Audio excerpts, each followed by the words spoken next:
Today, we are going to learn about Canvas course settings.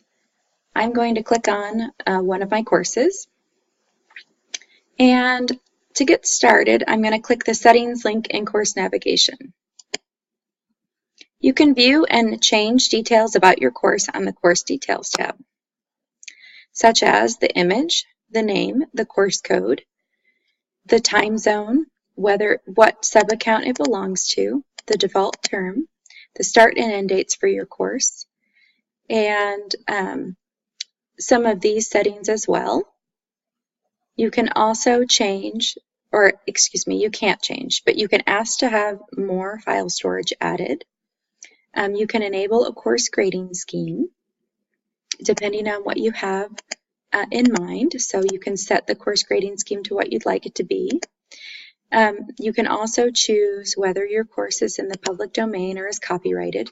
If you use any materials that USD 383 provides that are copyrighted, make sure that it's a copyrighted course and that your course is visible only by either the course or the institution, so people at USD 383, and not visible to the public unless they've logged in.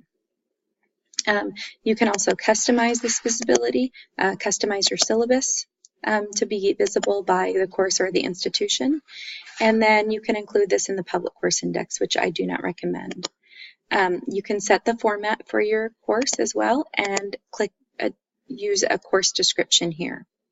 For more options, under here you can decide some of the things that you'd like to have happen. So recent announcements on the homepage and those kinds of things. You can also decide who can create, rename, and edit course pages by default. And so typically we have that to be only teachers, although sometimes you may have students working on something and you want them to be able to do that. You can do that on a page-by-page basis as well. After you have changed things to the way you like, go ahead and update course details. A couple of words of caution. With the name, please don't change the course code. Please don't change the SSID. Those are set by Infinite Campus. If you create your own course, which is what this is, then you can do whatever you'd like. The default term also will be set to whatever Infinite Campus sets it to. So if you need something other than that, just contact an administrator. Myself, Lucas Lothmiller, or Todd Bryant.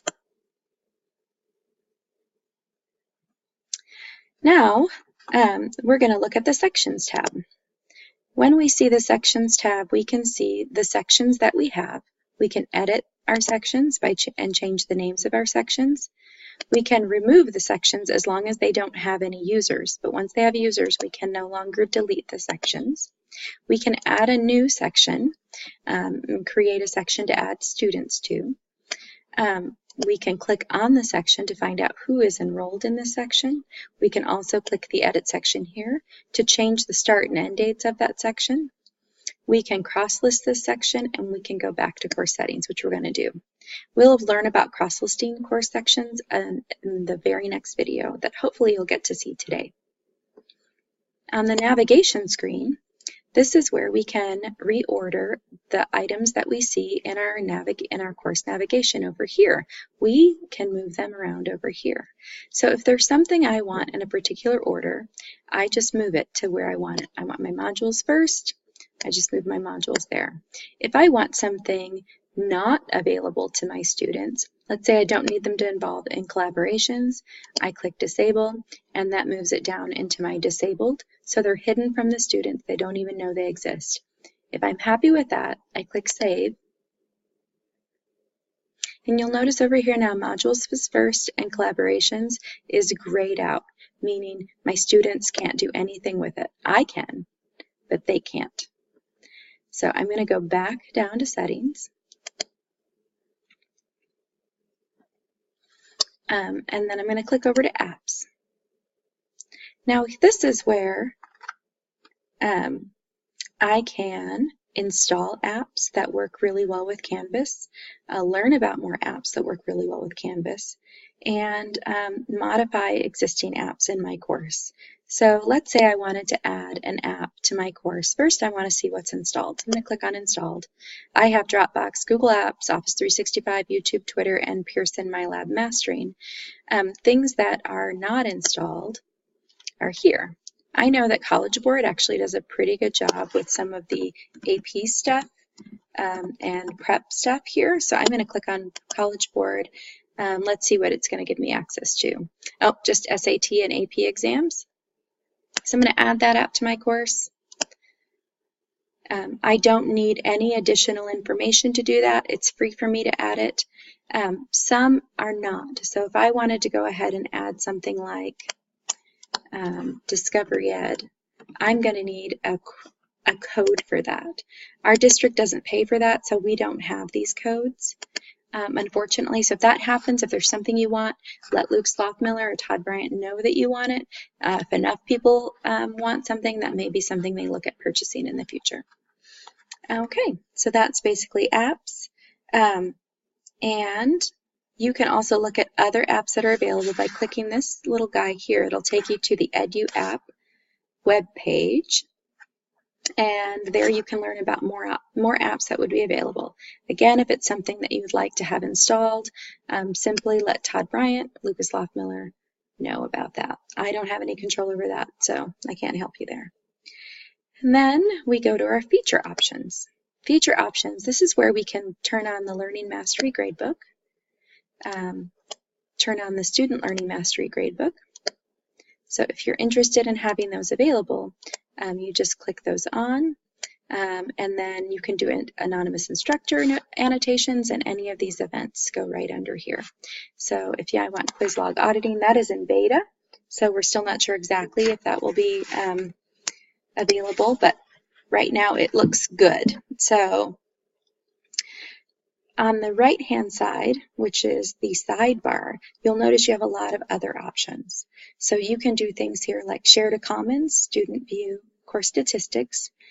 Course statistics is kind of neat because you can see how many assignments you have, students that have logged in recently, and how much file storage you have left.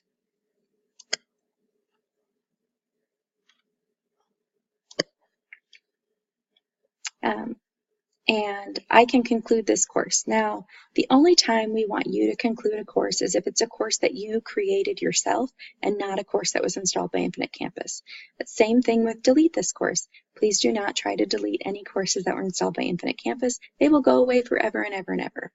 You can copy this course into another course. You can import course content, export course content, reset course content. Again, if you do this, it will delete everything in your course. Please don't do that. We cannot recover that if you do that. And then a really neat tool here is to validate the links in the content. So this is going to look at everything that you have, and it's going to look for broken links. So you can start the link validation, and it will tell you if there are any links there so that are broken. A really helpful tool. Now that basically is it for our settings, our feature options, all of those great things. I want to take a couple of minutes to talk to you about cross-listing your courses. So I'm going to do that in the very next video, so it's easier to find in the future. If you need anything, as always, you can contact me at lisaj@usd383.org, or you can visit the Canvas community at community.canvaslms.com or engage with guides.canvaslms.com. Thank you so much.